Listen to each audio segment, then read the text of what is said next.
वळूयात पुढच्या बातमीकडे।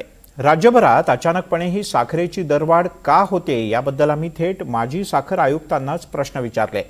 साखरेचं कमी झालेलं उत्पादन, वातावरणातले बदल आणि व्यापाऱ्यांच्यामुळे साखरेचे भाव वाढत असल्याचं माजी साखर आयुक्त शेखर गायकवाड यांनी म्हटलंय। आता जर राज्यातली जर परिस्थिती आपण पाहिली तर एल निनो आहे, विदर्भ, मराठवाडा पाऊसच नाहीये आणि पश्चिम महाराष्ट्रात काही ठिकाणी पाऊस चांगला पडतोय, धरणं भरलेली आहेत, पण शेतीला पूरक असेल असं म्हणजे ऊसाला जो पाऊस लागतो तो पाऊस पडलेला नाहीये। रब्बीच्या कुठल्याच ट्रॅकमध्ये पाऊस झालेला नाही, त्यामुळे पुढच्या वर्षी पण ऊस नव्याने लागवड आता होत नाहीये।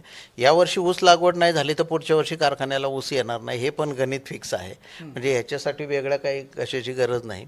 तिसरा महत्त्वाचा मुद्दा आहे की ज्या मिनिटाला भारताने जाहीर केलं की 10 लाख टन आयात करणार, त्याच मिनिटाला आंतरराष्ट्रीय दर पण त्यांनी वाढवले आहेत, कारण एवढी मोठी साखर देण्याची क्षमता कालच जाहीर झालं आहे की थायलंडची नाही, रशियाची नाही, चीनची नाही, मी एवढी साखर कोण देऊ शकते? ब्राझील देऊ शकते।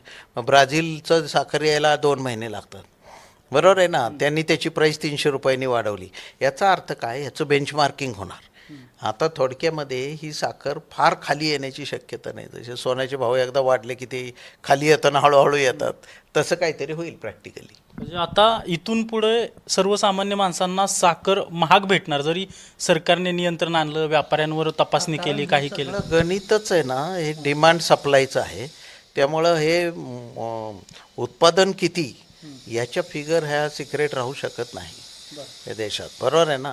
इवन 15 ऑक्टोबरच्या पूर्वी आयात नाही झाली तर 15 ऑक्टोबरच्या आसपास पण प्राईस वाढू शकते का? तर वाढू शकते, असं त्याचा अर्थ आहे। म्हणजे सर, दिवाळीला आपल्याला साखर विकत घ्यायची म्हणली, कारण की दिवाळी हा महत्त्वाचा सण आहे भारतासाठी, मोठ्या प्रमाणात गोड पदार्थ बनवले जातात। साखर जर भारतात आली त्याच्यापूर्वी तर कदाचित 4 ते 5 रुपयाचं करेक्शन होईल याच्यामध्ये, असं माझा अंदाज आहे। तर व्यापारी याच्यावर जास्त चांगलं सांगू शकतील, कारण त्यांचं ट्रान्सपोर्ट कॉस्ट, प्रोसेसिंग फी, कच्ची साखर आली। एक अंदाज व्यक्त केला जातोय 100 पार दिवाळीत साखर जाऊ शकते, असं वाटतं तुम्हाला? वाटत नाही, मला वाटत नाही, सरकार तर नियंत्रण आणेलच त्याच्यावर।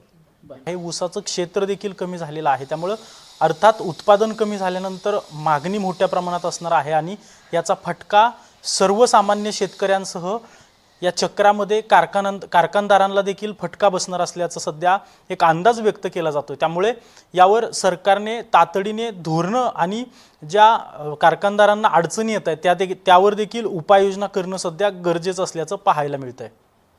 कॅमेरा पर्सन निकेतन मानेसह अजिंक्य धायगुडे, NDTV मराठी, पुणे।